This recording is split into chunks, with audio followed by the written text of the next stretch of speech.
Well, good afternoon, everyone. My name is Ezer Kang. Um, Howard has been my home now for the past 5 years, where I teach in the Department of Psychology. But before arriving at the Mecca, my home was at 135th and Lenox in New York City, where I worked with an extraordinary group of people at Harlem Hospital, um, a few who are with us today. This was my home for 12 years, where I grew up professionally. The name of our clinic was the Family Care Center.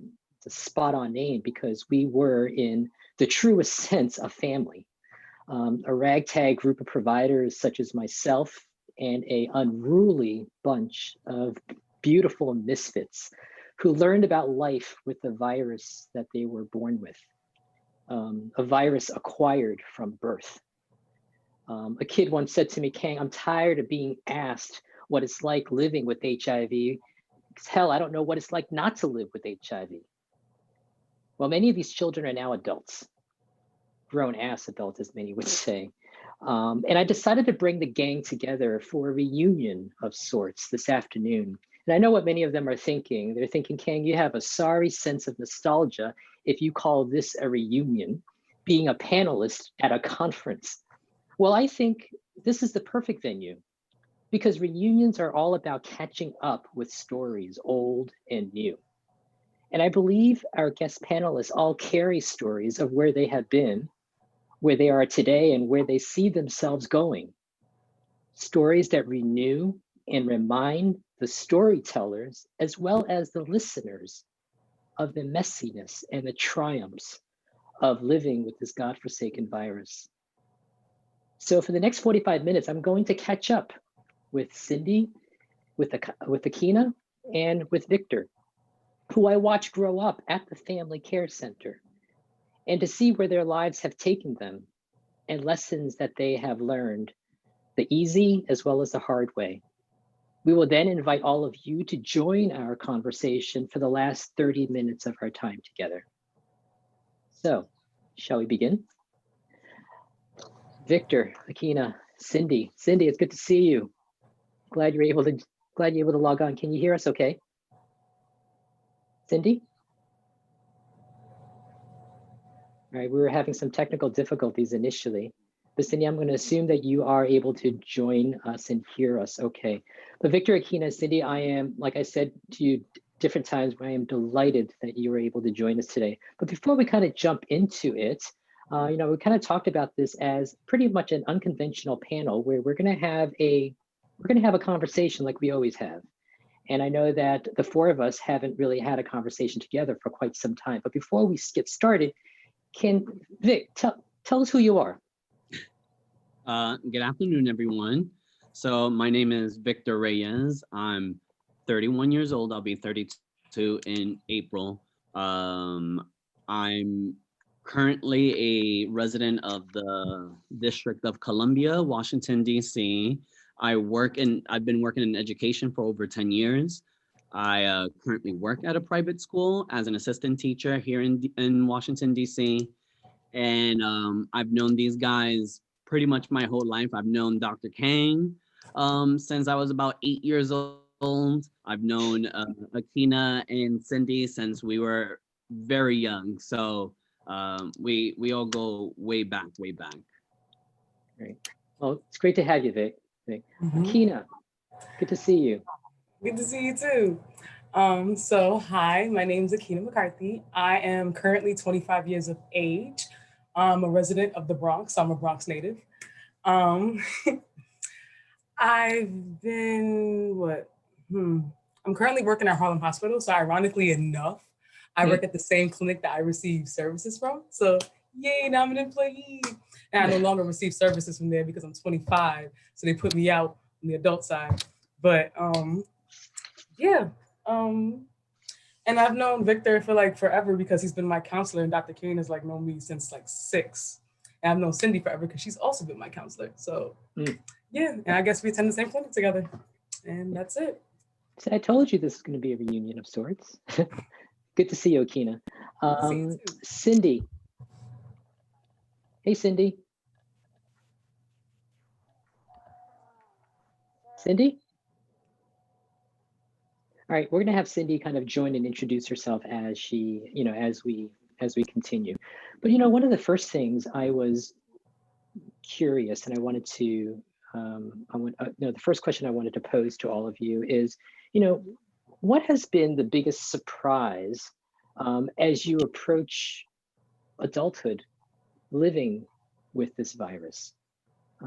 Like, what are some things that you just didn't anticipate that when you turn 25 or turn 30, you just didn't anticipate that this is what it's going to be like living with the virus? What are some surprises for you guys? Things that you didn't anticipate? You want me to start, or do you want to Yeah, start? Vic. Yeah, what do you think? I'll start. So I mean, at least for me personally, growing up, being HIV positive was a secret that you told absolutely no one. It's a secret that, I mean, I think it's, especially thinking back on it, you were told to tell people you had cancer rather than HIV. Mm-hmm. I mean, cancer is so bad, and we were told to say you had that instead of HIV. So already I knew, like, I had something. I'm like, whoa, this is not good, I'm assuming. And I mean, we had Make-A-Wish. People thought we were going to die. We had camp because people were like, let's get these city kids into, outdoor spaces before they pass away. So, I mean, I never thought I would live that long. And then, let alone then be married with, my current wife who's HIV negative, and, and have just kind of like a full life, or currently a full life. And so that's just at least one of the many kind of surprises I feel that being positive at this age. So Vic, before we hear from Akina, I was wondering, so if we were to have a conversation maybe 20 years ago, and I were to tell you, Vic, 20 years from now, you're going to be in DC, and this is the place in life you're going to be at, right? This is how life is going to be for you. What you're saying is that you would be surprised to hear that. Totally. I mean, my services was in New York, and the only people I knew were, my family and friends from the hospital, and that's where my care was. But also, it's just, it didn't seem realistic to think that I would tell people my status, that I would, only be on 2 pills once a day, like, compared to like the many cocktails that people had to take when we were younger. And you're looking at your peers next to you taking all these medications or passing away around you. Like, we're talking about children and young adults dying all around you. And you're like, well, there's no way that I'm gonna like skip what seems to be the inevitable. How about for you, Akina? Surprises, things that you just didn't expect. So things that I never expected. If you would have told me back in the day that, okay, you're going to have all these things, these opportunities that come because you have HIV, I have to agree with Victor. I didn't think I was going to live to be 25. Everybody was sitting here dying, whether you were an adult or you were a child. And some people, it's like, they were just dying. So it's like, at that thought, I was like, okay, I lived every day like, okay, I never had no plans for like after high school. I didn't think I was going to get to high school. Then I got to high school. So it was like every step was like, okay, you've made 5 years. Now let's see what happens. Okay, now we made 10 years. Okay, like I've always thought that, okay, my time was going to be up. My number was going to come. I was going to die. But like now it's like, that's crazy. I never thought you could have kids. I didn't think I could have kids. I think I could have sex because in my mind, this was just, you just couldn't do that because we didn't have opportunities. We were told, you got to keep this a secret. You can't have this. You can't do that because you're sick. And then when they told you what the sickness was, it was like, well, now you can't do it because we have a name for the sickness. It's HIV. Can't be having sex because you have HIV. So you didn't want to have a relationship because in a relationship, eventually it's like, okay, maybe I might die before I tell this person, oh, now we got to get busy. So yeah, I didn't think a lot of things. I think what's crazy too, Akina, is that not only if it wasn't where you were going to die, so many of our peers either had these crazy side effects with like these medications that were like experimental or were like for cancer patients. And so, where you have these medication affecting our friends, like these are guys that we were like going to each other's houses or camp, and like we're seeing their eyes are yellow because the medications are affecting their liver, to that extent. or we're seeing people blow up because this medication is making them gain an excessive amount of weight, or or they're losing a lot of weight but they're still alive, and you're like, whoa, am I going to lose that much weight? And then so it's just so many variables that as a child you're like, whoa, when is it going to be me? When is this going to happen? And I think to add on to that, it's like, it's not even the side effects that we witnessed other people have. Some of the side effects, like from my medication, I was thinking, okay, I am gonna die. If it's not gonna be HIV, it's gonna be this medicine. Cause like medicine shouldn't make you feel sick. If they're telling you this is gonna make you feel better, and now like I'm throwing up, you go to the doctor like, whatever you gave me, it's not the right medicine because it's messing me up. And it's like, oh, here's another one. And it's the same thing. And you're like, then y'all trying to kill me, or the virus is gonna kill me. Yeah, yeah. It's crazy. It seems like even as kids, you were being told a certain narrative. You were told to expect a certain course of life, and then all of a sudden, because of medications, because of advances in medical technology, all of a sudden, you're basically faced with decisions with a different course, which is you're going to live till adulthood. You're going to, you're going to, get married. You're going to, be gainfully employed. You're going to have a career. You're going to have all these things. And all of a sudden, just like overnight, you just had to kind of navigate a very different set of expectations. And that kind of leads me to think that, living with HIV in 2020 is sure as hell a lot different from living with HIV in 1990, right? Times have changed quite a bit for the better as well as for the worse. So what is it like living with the virus in 2020 right now? What do you think, Akina? Man, there's like so much, like before we were told we didn't have options. If not from like the people that knew about it, then like society told us we didn't have options. We were this and that was that. And we didn't have all these options. But nowadays it's like, there's so many posters about this, there's PrEP, you could have kids. It's like, there's so many other options. It's like, now you can live your life because there's no excuse not to. Like, we have all these other, I'm not explaining. We have like all these other resources now. Like, you can live your life now. It's not as bad as it was back in the day.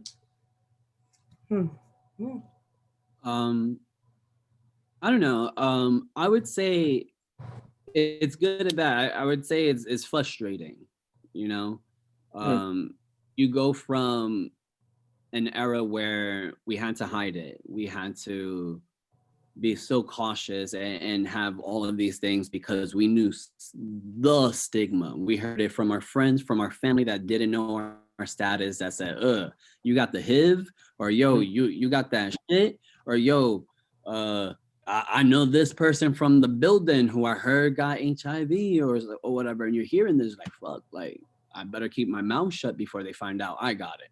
So then you have that kind of stigma that's just out there. People are afraid of this.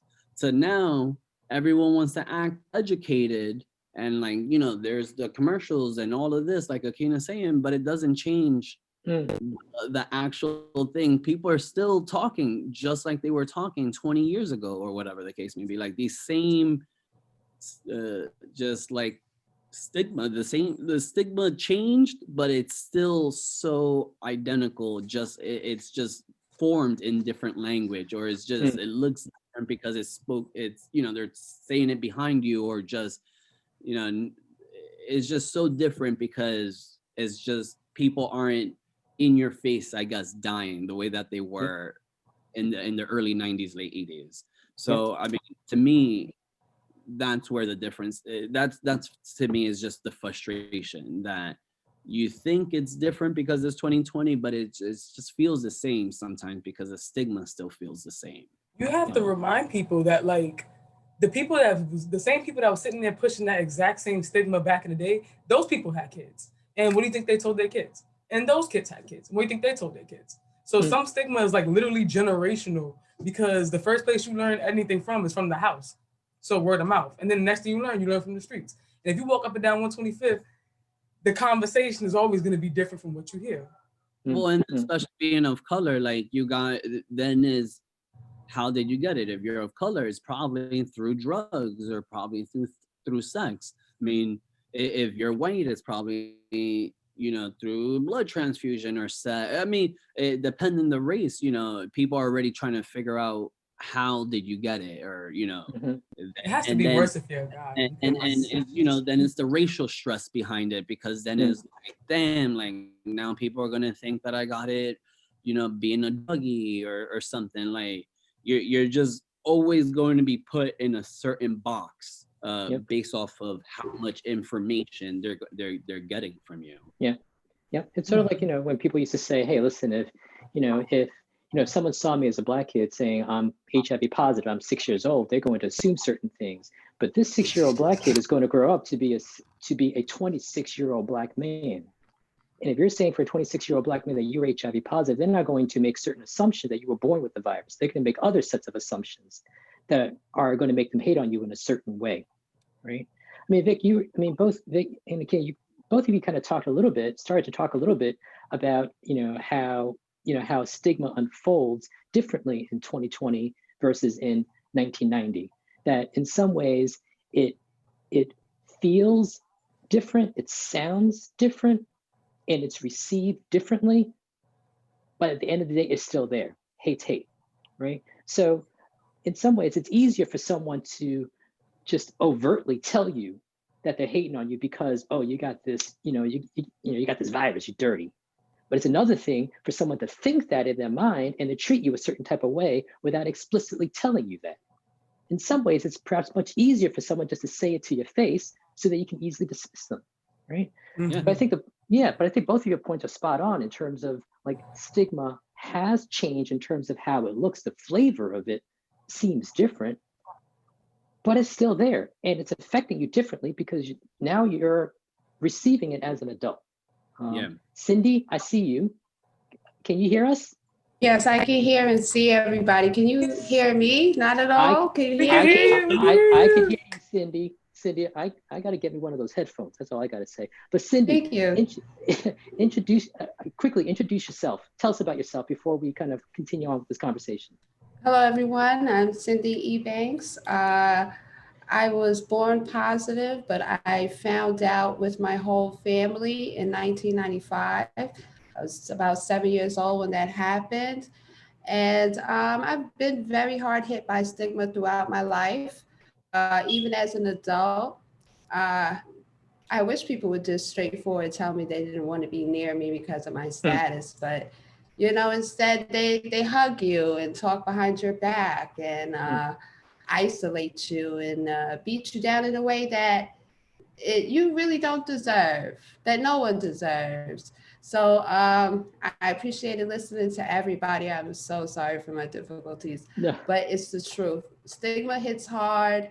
No matter the age. Maybe it's harder now in some ways because it's like, I didn't choose this, but regardless of how we came into this world, we all have that same hurt from, being othered or different or set aside or, targeted or even, have other people warn people, that you're positive and that you're probably not going to tell them. So, it's an uphill climb, but we're climbing. Yep. Cindy, how do you know Akina and Vic? How do you know these guys? Well, I would say somebody rescued me one day and referred me over to FCC. I'm going to say I was about 12 or 13 at the time. The nurse that referred me, she said that I was going to love it at FCC.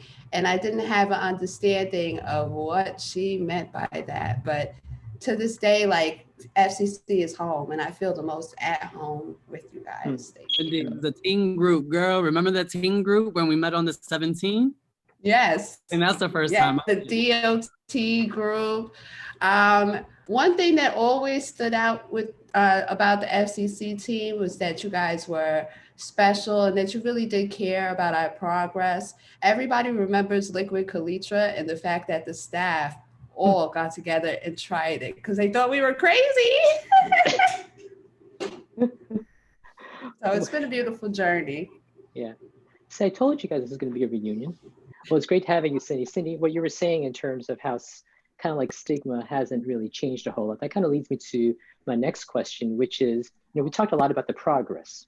We talked a lot about the progress, But we also kind of mentioned how things are still the same, how there are certain things about living with the virus, living with HIV that still remains a challenge. And you don't foresee that challenge abating or being minimized in the years to come. What are some of the things that still remain a challenge about living with HIV?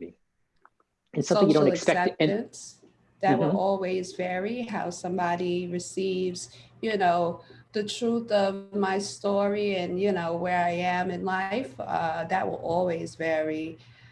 I don't expect a cure because treatment is centered around quality of life. So, they're going to quality of life us to, the rest of our life, I believe. I think that because of the stigma placed around HIV from the very beginning, we are denied access to things like immunology. And I think that if we didn't have the stigma around HIV, then, in terms of what our treatment options are, supplemental care, those things would be broader. But I also don't think that the population thinks that any of us are still alive. Akina, Vic, what do you think? I'm gonna go. Yeah. Okay.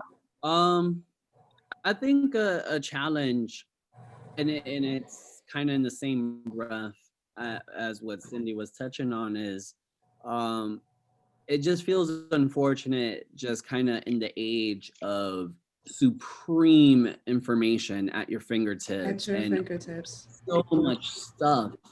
I mean, in the times that we're in, you have science deniers and stuff, so it's expected, but still, to have so much information at your tips and to understand that HIV is not what people thought. We are so far, ahead from where we were in terms of life expectancy and the kind of medication that's accessible, that people's kind of their heart, that fear or something, they can't get over that for everything to move forward. And I think that's like the challenge where, people till this day, even being born with it, to have no control of how they acquired it, and they still feel scared to disclose to people because there's that hate, that fear of having someone that is positive around you. And that is to me the challenge. Like, how do you get people to get over that hump and just like allow people that are struggling emotionally, there's so much mental hold on a person because they can't tell the people that they want to tell. Those are the people that you would ideally tell everything to, your friends or some family. You can't even tell them because you just don't know how they're going to take it, or you've heard them talk about it. You're like, well, I can talk to them about this, and it's like, well, those are your support system that you're hoping can accept you, so you can kind of like have a yourself and be yourself. Yeah. So I don't know. I it's hard to think that part is going to change. That people are just gonna stop being a little ignorant about it and just kind of pick up the phone. What are top 10 HIV facts? Educate yourself really quickly and be like, oh, okay, yeah, all right, Vic is cool. Vic is cool. Vic is cool. Well, I mean, I guess. Akina, what do you think? What do you think about this whole thing about certain things about living with HIV that hasn't changed very much over time? Man, Cindy and Victor pretty much hit the nail on the head, but I'm about to bang that thing into the table.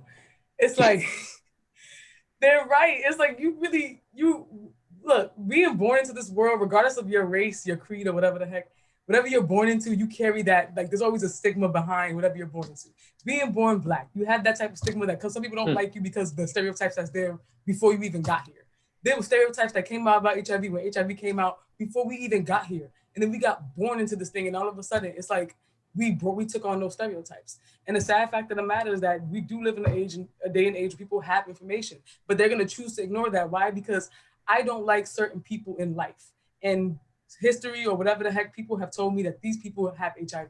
So I'm going to sit there and put that title, that label on you. So we live in a world of nowadays where social media is controlling everything and labels are just out there and everybody wants to label somebody as something. And unfortunately, having HIV gives you a label of being dirty, being unclean. You did something and it's a punishment. It's an undivine punishment instead of being seen as a situational thing like it is. We lose out on supports. We can't tell certain people because stigma exists in everything. We have stigma inside of families. We have stigma inside of our social circles. And it's really sad that one day I just can't come home and like just tell the people that I be around, like, hey man, you know what? These pills get on my nerves. Here's HIV related issues, fatigue that I'm going through. Like I can't relate to anybody. Right. And it's just sad. Like you have places like, it's a good thing we had a place like FCC that allowed us to have a family. We had friends that we could just sit there and we could tell them everything. Why? Because the one thing we were told to never tell nobody, we have a whole group of people now that we can talk to and tell this about. But it's a shame that it's only at that one place. There's not an FCC everywhere. So yeah, we lose out on that and we still lose out on that. So that's still a challenge that we still face to this day. Yeah, yeah. You know, a common thread that all three of you have mentioned is that you get, I'm sorry, go ahead, Cindy, you want to say something?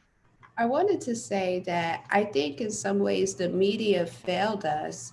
I can remember a time when people's pictures were on the news, where you worked, your address, all those things. Like, if the media would have handled the initial message differently, with even the idea in mind that some people would have children born into this illness, I think that the media has to be more responsible, especially when the illness is new to a society, because they failed us in that way because it's a trickle down.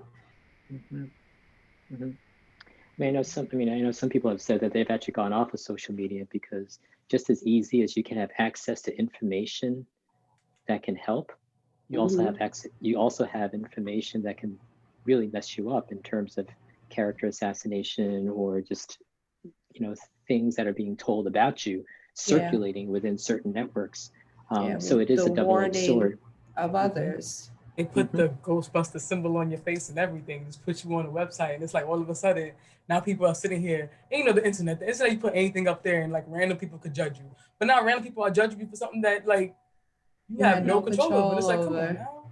Yeah, one of the things that this conference is the Stigma conference, right? And stigma is a concept that has been talked about a lot. And if you play word association, anytime you hear the word AIDS or HIV, it's always going to be associated with this one term that all of us have been talking about and learning from, stigma. But I'm really curious, based on the experiences that all of you have had, how would you define stigma? I mean, we can all talk about stigma, but if you were to define it, what is stigma? How would you define it? Stigma is a hateful belief that you feel the need to inflict on someone else and even rally others together to attack. It's one thing to say like, oh, I don't really care for how these people live their lives, but that's not my business. And it's another thing to say, oh, so-and-so has AIDS, they're probably going to die. You probably don't even want to touch them. That's a very deep hate, rooted fear thing. I think it's just ignorance, like just being ignorant. I think that stigma has a lot of ignorance with it, because I mean, you can not understand or comprehend something but want to learn. But I think that stigma is just that kind of, I don't know. I like to think that with stigma, at least you can educate people. So it's like not being fully aware of what you're doing, or maybe just like riding on a train or get on that bandwagon because you think that's what everyone wants, instead of educating yourself. Like, you have the opportunity to educate yourself, but you'd rather be ignorant and just kind of ride that wave with people. And I think that's the stigma, like, at least to me, just refusing to educate yourself and then hating something that you have probably no idea of. Mm-hmm. Akina, you're gonna say something? Oh, yeah. Yeah. If I had to give stigma, if I had to like describe what I believe stigma is, because we all know the definition of stigma, or at least we know what stigma is, I think, or whatever. But if I had to give it a definition, I would say stigma is an excuse for people to sit there and discriminate against other people. Because it's like, okay, gay people, I don't like them. So what I'm gonna do is I'm gonna make up like, okay, AIDS just came out and it's a gay person disease because gay people do that. They do what they do, and I don't approve of it. So I'm gonna sit there and say that's how you get AIDS is because you're gay. So that's an excuse to hate on somebody for no reason. I've heard one person say that when we talk about those who innocently acquired the virus, in other words, those who were born with the virus, that category is used to stigmatize other groups that acquired the virus behaviorally, right? What do you think about that comment? Like to say that, you know what, don't use the word innocent, because if you use the word innocent, that means that there are other people who are guilty of acquiring the virus, right? And I know that we've had a discussion about this quite a bit, at the clinic when we talked about transition to adult services. And, truth be told, right, no one was crazy about that idea. It was right across the hall. No one was crazy about the idea. No one wanted to go to the adult clinic. It was 15 feet away. I know, it was 15 feet away. I'm guilty. I know. I think Vic, you threw a tantrum. Yeah. Yeah, you threw a hell of a tantrum. You didn't want to go to the adult side. In fact, one person who will remain nameless said this, and for those who are at FCC who is actually joining us right now, you remember what this person said. They said, I don't want to go to the adult side because I don't want to catch what they got. Now, this is an adult HIV clinic. I don't want to go over there because I don't want to catch what they got. So I guess this whole notion of using your group or people who have acquired the virus at birth, perinatally acquired HIV, that y'all the innocent ones. But that implies that there are ones who are guilty of it, ones who made bad decisions. So that's the implication, and that's the narrative that has been formed. So in other words, you are used to stigmatize other people who are living with HIV. Mm-hmm. What do you think about that? Transitioning from peds to adult was very difficult. I think that in peds, we had such a safety blanket that we knew wasn't going to be available to us. So I think that's where the major fear response first came from. I think we were born into that dynamic where people who were behaviorally infected were different from us. We came from, behaviorally infected parents, I would say, right? But we didn't create the division, whether or not it's real or not. It was just a separate world that, me personally, I didn't feel that I was going to have the same level of protection in. So for me, I was like, I don't want to go to the adult side. Like, I legitimately want to be a big kid forever. Like, I want to stay because, what we had a great support team, especially within peds. Well, and also, I mean, we're growing up and we're getting all these things. We're getting, all these special treatments. We're going on trips. We're getting Make-A-Wishes. The belief is these guys, they're in a situation that wasn't their fault. We gotta look out for them some way. So already, like you're saying, from young, we didn't create the division. We were, fortunate to have the help around us, for better lack of word, but we didn't create the division, but we understood there was a difference. We're like, oh, okay, we're born with it. We have nothing to do. Sure, we gotta take these meds, but all right, I'll take it. Like I can take this difference between us and, let's say, the adults.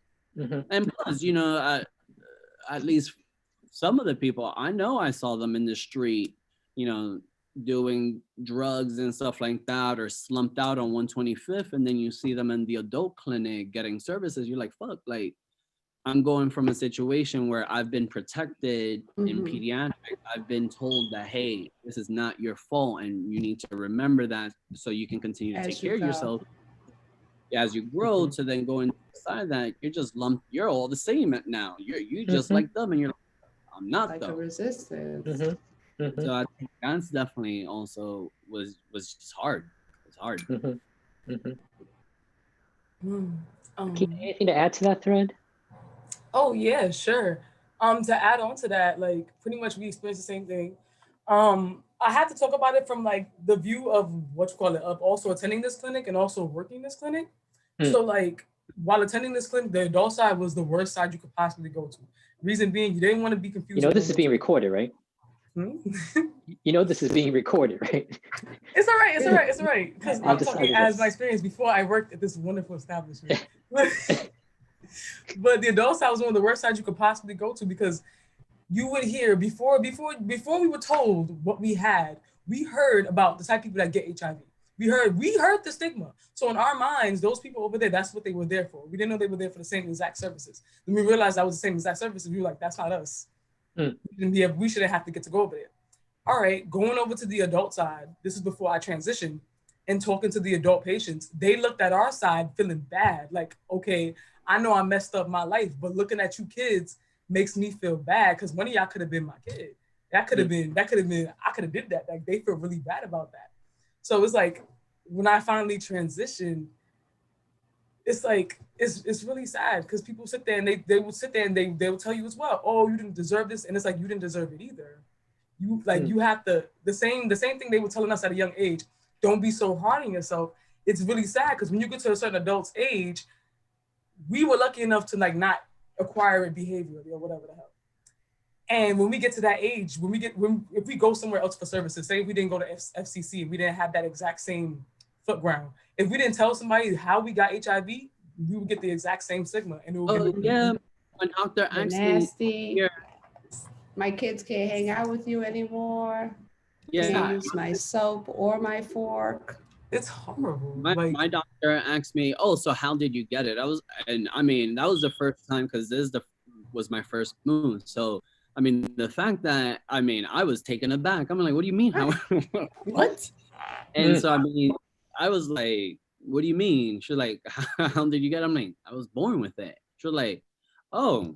And then like, they don't think we exist. So that definitely, and and I don't know if I'm jumping ahead, but you do feel it different. In my own wedding, I disclosed to my whole wedding party. It was like 100 and something people.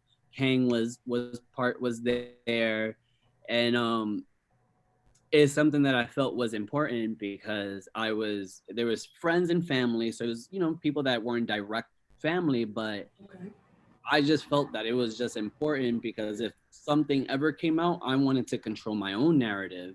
And so I let people know, but I made it a point in the beginning. And so my brother-in-law was the one who officiated, and me and him talked about this a lot. I had only one change in almost his entire like 3-4 page thing. And it was like, you have to say I was born with it. He was like, Victor. And when I found out Victor had HIV, I'm like, no, when you found out Victor was born with HIV. That alone was just it's like specific to you. Specific to me, and how I know my story is going to translate to people. So it is just, there's definitely a difference in the way that it comes across to people. One of the things that you've talked about in terms of stigma is this idea of people being more educated, being more aware of HIV treatment, as well as HIV transmission and prevention, and so on and so forth. So if that's the case, if you had to somehow invest in programs to kind of decrease stigma directed towards HIV, would you just simply pour all the resources into education? Or do you think that there's another piece to the puzzle in terms of minimizing stigma in society? I think the conversation around transmission is something that needs to happen continuously. Um, I think that street knowledge is fighting against uh, Mission Zero. Um, I think it's about transmission. There may still be a lot of myths around transmission, and I'm not sure how outreach would change because, again, you could be isolated or targeted or given any kind of a hard time for being, a member of the community. So I wouldn't put it all into education, Hmm. but I'm not sure how I would divide it. Hmm. I actually, because I've no, I've thought about a lot of these things, and it's, I mean, Kang, I know we've talked about in the past about just all of my ideas, and I mean, I'm always just like jumbled with thoughts. So, I mean, I wouldn't put it all in education. I think something that has to be done is more to empower people that are positive. I think that there needs to be more. So, DOT, direct observational therapy, direct Hmm. observation therapy. I think that was one of the moments I saw people really empowered. We would all go to the hospital every single day. I went just to support people. I went to see my friends. Like, I didn't even have to To be hang there, out, but you know, my be brother together. was there. Yeah, my brother was there. People were there, and it was a chance for us to bond. It was a chance to make sure, like, yo, all right, you looking good. You taking your meds. We had so many people that were undetectable at that time that sadly, once that ended, we had a lot of members of that group pass away. We had 5 members, including my brother. I mean, we have a lot of people that passed away once that ended. So I feel like if money was to go into something, I would have little pockets of all over the place of just having DOT centers where people with and it doesn't only have to be Medication HIV, issues, yeah. but yeah, but it can be a place where people can finally figure out, oh, you're taking medication for this, I'm taking medication for this. We're both struggling. That's okay. I'm here to support. And you start seeing more support, then you start seeing more empowerment. You start seeing people becoming more comfortable with speaking to other people about it because they know they have a support system that they can go back to Yeah. and talk about it. Yo, I did this. I disclosed to this person that didn't work out. Like, oh shit, for real, what happened? And you can talk Mm. about it. And I think that Right. has to be a space for people to go to and feel like they're not alone. And I think that's kind of where Yeah. I'm at with that. Yeah. Now, and whatever, I really like what you were saying, Vic, in terms of, stigma, the past 10, 20 years, like you said, it's still there. It just perhaps looks and feels different, but it's still there. And it still affects people just as insidiously as it did 10 or 20 years ago. And it's perhaps still not going to change. But one thing that we can kind of focus on is this whole idea of empowering people who are living with the virus to not be affected by it as they have, right? And this is where you were talking about a lot of the kind of like the peer mutual support groups that you're talking about. I mean, at FCC, it was GOT. And as adults, it might, we talked about this, there might be other types of forums for that. Because the hate's going to be out there. It's going to be out there. And we need to do what we can to kind of minimize it. So if someone were to say, oh, how'd you get HIV? Remember, Vic, after your wedding, I remember I asked you this one question and I said, how would you feel if you would have announced during the ceremony that you were HIV positive, but you didn't add the part that you were born with it, right? And that was really important to you, Yeah. right? Because that's part of your story. But what Yeah. would it look like if, as adults right now, if you disclose to people that you're HIV positive and people ask you how'd you get it, and your response is, what the hell difference does that make, right? Yeah. Right? It does. I mean, you were born with it. You got it through. You got it through risky behavior. You got it through X, Y, and Z. It doesn't matter. It doesn't matter, right? So I think that in some ways we're not quite there yet. I Yeah. understand that, I think but we are not even there yet. We're mm, still, forming mhm, our public identities as positive people yeah, because we've always been in the background. People don't think that we're here. So it's no real need to break the barrier. And, if it doesn't matter, that depends on how the person is talking to me. Like if you're coming at me and I know you're completely ignorant and it won't matter what I say because you're not going to look it up, then maybe I'll, doesn't matter. But more often than not, it does matter. Yeah. I was, go ahead, Kina. I was gonna agree with Cindy because whenever I usually I do speak on HIV. So whenever I do speak on HIV, depending on I usually don't tell people how I got it because people want to sit there and make all these gigantic assumptions. You let them talk out their ass. You let an idiot talk, he'll talk forever. You let them talk out their ass, and then all of a sudden it's like, oh, okay, I'll never tell you anything. Like, well, guess what? I was born with it. Look how dumb you look right now. And it's like, oh well, that's not possible. It's like, now you look stupid. Shut up. You gotta let people know. Yes, you do. I want to close with this, and then I'm going to invite participants to kind of join in our conversation, if that's okay with you guys, just in terms of any comments, any observations, or any questions they have for you. But one of the I want to end with this, which is, what advice would you pass on to some of the younger kids at FCC right now,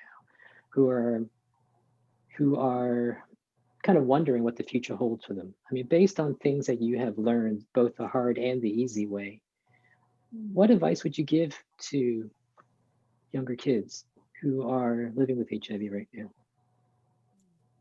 For the younger kids, I would say it is going to be very important to have a solid support team. Even if members of your support team are staff, you're always going to want to have somebody to refer to, somebody that you can, get whatever weight off your shoulders with. Because speaking as somebody who's had medication difficulties, there are going to be a lot of ups and downs.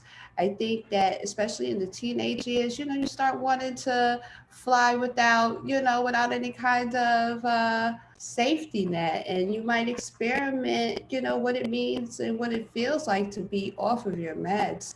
But this is just me being honest. You can't do it without a team. You need your team, even if they don't agree with you. You need to have that, like, hey, Dr. So-and-so, this is really how I feel right now. And it's very important for providers to hear their patients, even if you don't agree, even if you want to see me in 2 weeks for us to talk about it again. There has to be that kind of support because life is going to be up and down. But I do see more advancements coming through in the future for the teens coming up. I think there will be more of a range of treatment options and hopefully some breakthroughs. Victor? I would say to always ask questions. I think that we put it in our head that we're asking stupid questions or, nah, I don't want to talk to my doctor about this. Man, I used to tell my doctor, I'll tell my doctor everything. And I say some shit, but they got to know everything. They got to know, Victor, you smoke? No, but I like to smoke weed. I don't smoke cigarettes. Or, oh, Victor, I say it all because they're the only ones that are really going to be able to help you. But also, yes. And then my second thing that I would just say is, is to be as healthy as you can. And it starts with mental health. And then I would say disclose. I mean, I know it's a difficult thing and we're in a time where we're always in a time where it's not easy to talk about these things. But I think that, at least for me personally, I've disclosed, and sometimes it's backfire. Sometimes it's not been a positive experience disclosing. I've been hurt, but I've taken my story. I've owned my shit, and now, thankfully, knock on wood, being healthy, I can own it. I am. I'm healthy. I'm undetectable. It doesn't matter to me. And I think that just like the more you do it and the more comfortable you feel about it, you start realizing that you let go of what you think people are latching onto, and you're just living in your own truth. And I think that that to me has been just helpful, just to live in my own truth. All right. What I would tell, well, what I am telling the young ones that I'm talking to anyway. I know the other side, but what I would tell them is that even Superman had a team. So even though you're young and you feel invincible, what you think you are, it's always good to have a team, and it's always good to like like I don't know, like I would tell them like have a team. Make sure you have a team. Like it's always important to have a team. Social supports are very important. And when in doubt, always ask questions because you never know. Somebody might have the answer, and even if it's something you might not want to listen to, having a team of yes men is a horrible idea. That's the only way to lead yourself to ruin. So have somebody that you disagree with on your team, whether it be here or another social support you can have. So yeah, Great. It gets better. Well, thank you, Vic, Akina, Cindy. I wish we could take this offline and continue the conversation. I mean, there's so much stuff that all of you have raised, but I want to invite the participants to kind of engage with you with questions or comments that they may have. So I know that there are a few questions in the Q&A chat room, but before kind of addressing some of that, I know that St. Elmo, is there any way to, if you have a question, St. Elmo, how do they raise their hand, or how do they unmute themselves to engage with the panelists? Yes, if they want to, if panelists or if attendees want to raise their hand, we can take a couple of live questions from the audience. Great. Okay. Any questions? I noticed that that Dr. Humphrey, you actually have a question there. I'm sure that everyone would love to hear from you. I'm going to go live to Dr. Humphrey. Yes. Dr. Humphrey?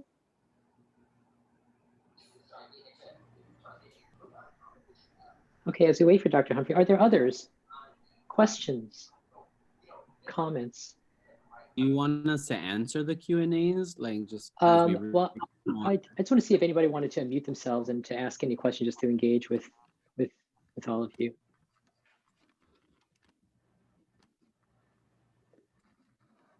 Okay, if there isn't any, Dr. Humphrey was asking, all of you talked about how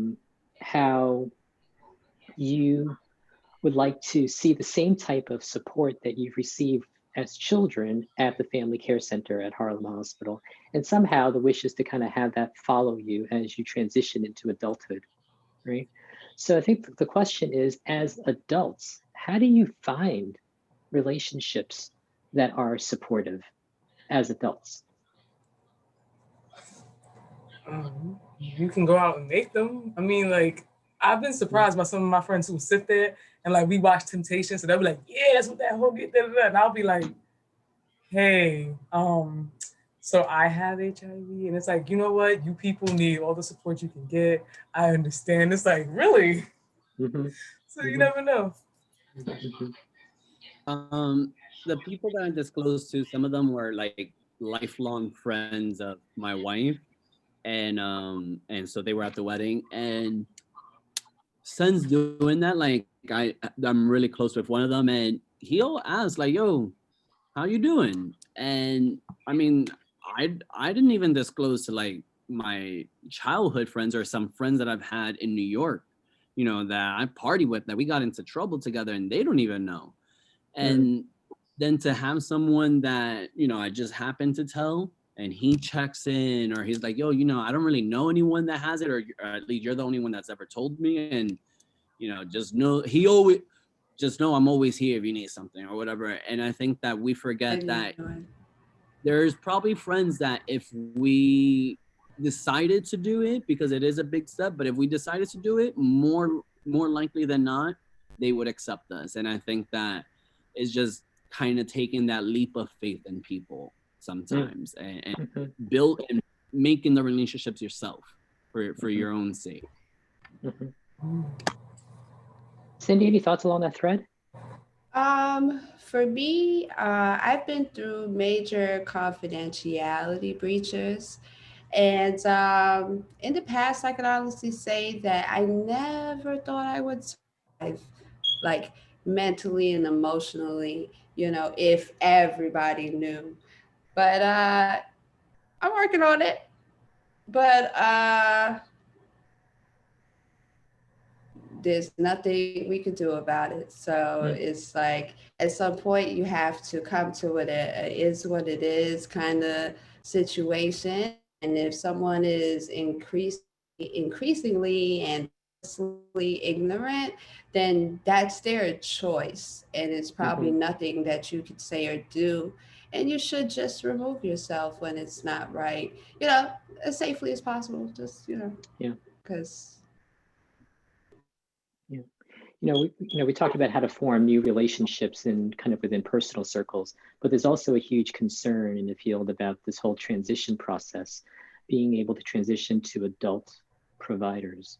I know that Kristen in the Q&A chat room was kind of commenting about what that transition process is like, and I want to kind of convert that into a question, which is, what advice would you give to adult providers? What do you feel that adult providers in your experience somehow misunderstand or perhaps have a difficult time getting in terms of their work with you? To answer from looking in, it's like the education shouldn't stop just because I got HIV and I'm like 65 years old, or like even if I got HIV and I'm 18, I come to you at a certain age. Like when you're younger, they give you the education. I'm not just saying like if you're in peds or whatever. When you're 18, they'll give you information because they think you've never heard it. When you're 27, they'll give you information, and you should always gauge somebody's reaction to it. What words do they know? Make it small language, make it easier to digest, because all of this is new. Act like it's always new to that one person. See where they're at and talk to them on that level, because some of them might be further advanced and some might not, but just talk to them on a basic level and then go up or down from what you see. I would say a big part of transitioning should be goal setting. Maybe like in my case, coming from peds, there was a time where there was no option for me to have children. So it wasn't a goal that I set along the way. But in hindsight, somebody would have said, Cindy, if you could manage to do this, then maybe X, Y, and Z could be next. And, you have to goal set in a way where maybe like you're dreaming of a utopia, like, oh, okay, one day you can do all of these things. So, let's see what we can do in a year. Let's see what we can, be willing to revisit. I don't know. At least in Harlem, that adult side, again, and it was like right across the hall. It seemed way less inviting than the pediatric side. The lighting, and I think it starts with the lighting was different. It was just like, it just didn't seem like they wanted you to, like, we had a table in the pizza side. We had pizza.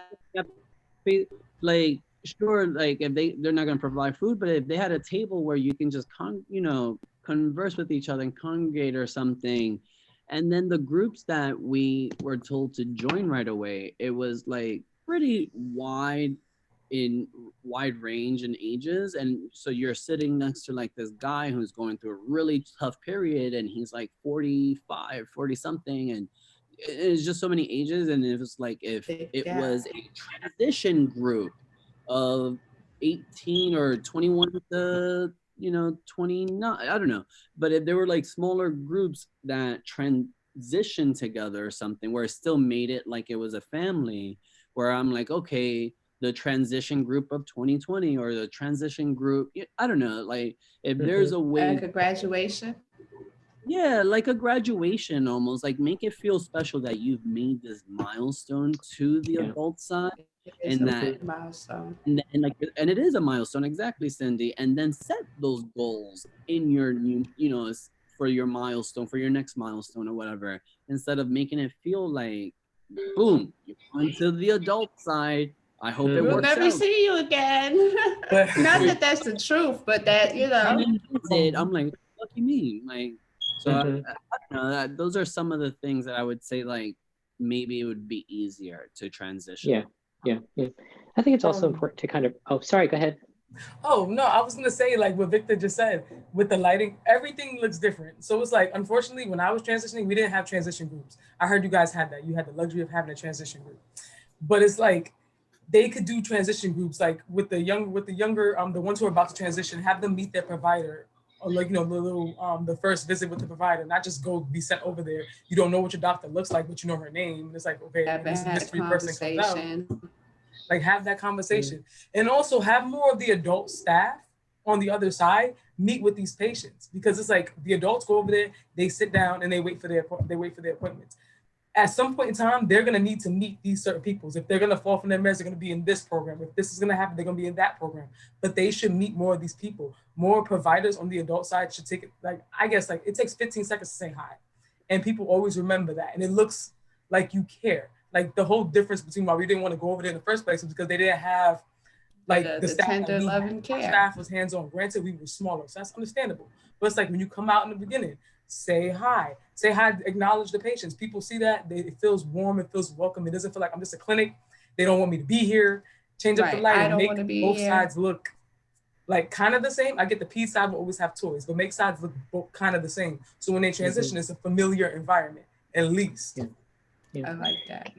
Can I push you guys on this point a little bit? I mean, this whole idea of, you know, kids that grew up at FCC, you know, we can't assume that it's like a monolith group. It's not, they're not all the same, right? I mean, you had some of your peers that basically went to clinic and left. They didn't stick around for DOT. They didn't stick around for, you know, for groups afterwards. They just basically went and then they went home. They don't need any of these touchy-feely support types. And that's okay, right? That's okay for them. So when they transition to the adult side, perhaps they would take the same approach, right? So I think, I mean, would you agree that we can't always assume that if you're transitioning from a peds HIV clinic to an adult HIV clinic, that that you know, some adult providers would say, well, it doesn't mean that we need to treat them with kitty gloves. I mean, they're adults, for crying out loud. Oh, of course. Right? How would you respond to that? Because I hear that a lot from adults. I mean, it's you got to think about mental health. I mean, they're not going to be great forever. They're not, you know, they're going to need some kind of support at some point, whether they know it or not. And I think it's just kind of making sure that, you know,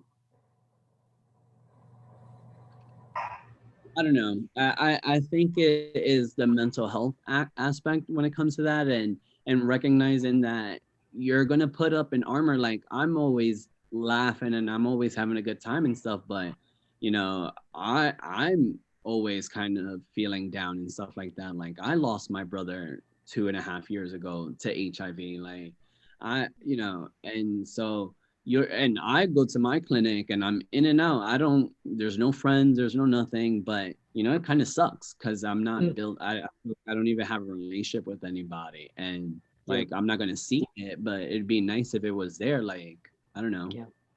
Yeah.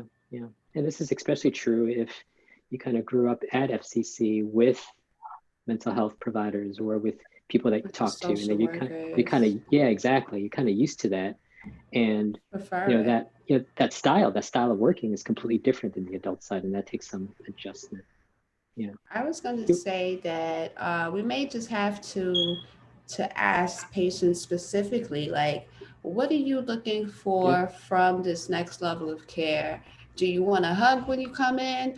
Are you not the hugging type? You know, like, we have to gauge per experience. Because for me, you know, I want to sit down and have a conversation. I'm definitely going to cry. You know, I'm going to tell you, I don't want to hear anything about your meds. And by the time we're ready to leave, I have a fresh prescription. So, you know, I need a little bit more care, but I think we would have to like question people. What do you expect from this next level? What would you want your adult experience to be like? So maybe just some more surveying.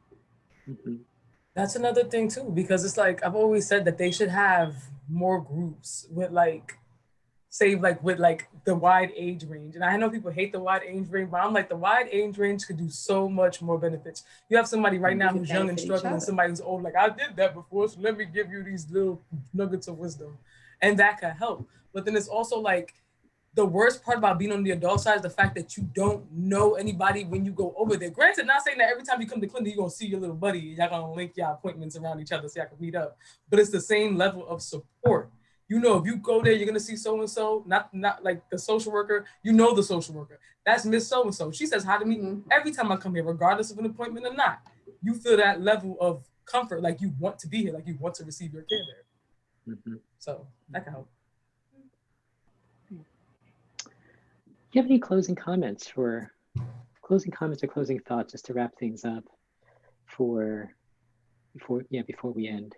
Closing thoughts.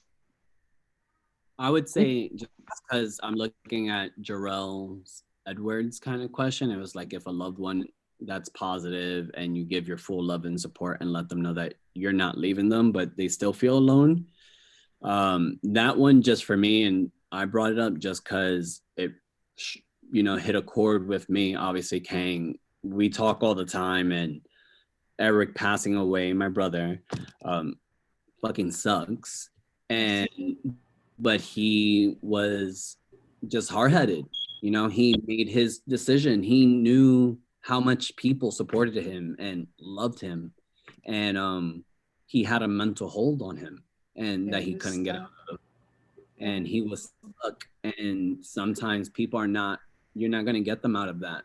They could only get themselves out of it. And you can show them love, show them support, be there, but then you have to accept their decision. That's just me on that. Thanks, Vic. I wanted to thank you all for this opportunity. First, for us to come together and to share our stories. Coming into this, I had written notes, and in my notes, I had written that I had never expected to live, but then I crossed it out because I was like, this probably is not going to be the place to like really say, but I appreciate that it has been, because I think that we have to be honest with each other on our journey. Whatever our decisions are, we still have to be able to express it to each other, because, you guys matter to me. I love you all, and I really do appreciate the opportunity to be here with you. Dr. Kang. Yeah. Thanks, Cindy. My comment is like, fight stigma, freak that. No, like if we all get together and like beat up stigma, because every time you hear it, we all hear it and we feel like, oh, we can't say nothing because we might get outed. But it's like at the end of the day, no, you gotta battle stigma. People say something stupid and you really have to challenge them. Like, why do you think that? You're not gonna sit here and say that and have everybody like, yeah. No, that's not true. This is a fact. That's dumb. If you believe it, now I know like that's what it is. That's just you. Right. So we gotta battle stigma and fight it at every turn. Like if we don't combat stigma and let it win, then it wins, and like nobody wins. So that's it. Thank you. Oh, thank you, Victor, Akina, Cindy. I kind of wish that you can kind of read what's going on in the minds of some of the attendees who are part of FCC. I mean, just watching you guys talk about your experience with poise, with insight. And we've known for a long time that you aren't kids anymore, but it's striking just where you've come from and where you are today and where you're heading. I mean, there's so many things floating in my mind, but I could just imagine, like for Maxine, who's out there right now, for Dr. Humphrey, for Doc Rob. Dr. Robinson. I mean, to say that we're proud of you is an understatement, but we are. So thank you, really, thank you for kind of sharing this time with us. And thank you, everyone. Thank you, everyone, for joining us for this hour. Okay, you guys, we're going to stay in touch. Victor, drinks on you. All right, thank you, everyone. St. Elmo, do we just... everybody, see you next time. Thank you. Thank you, everybody. Thank you, St. Elmo. Thank you, St. Elmo. St. Elmo. All right. Say that 5 times fast. Only if you dare me. All right.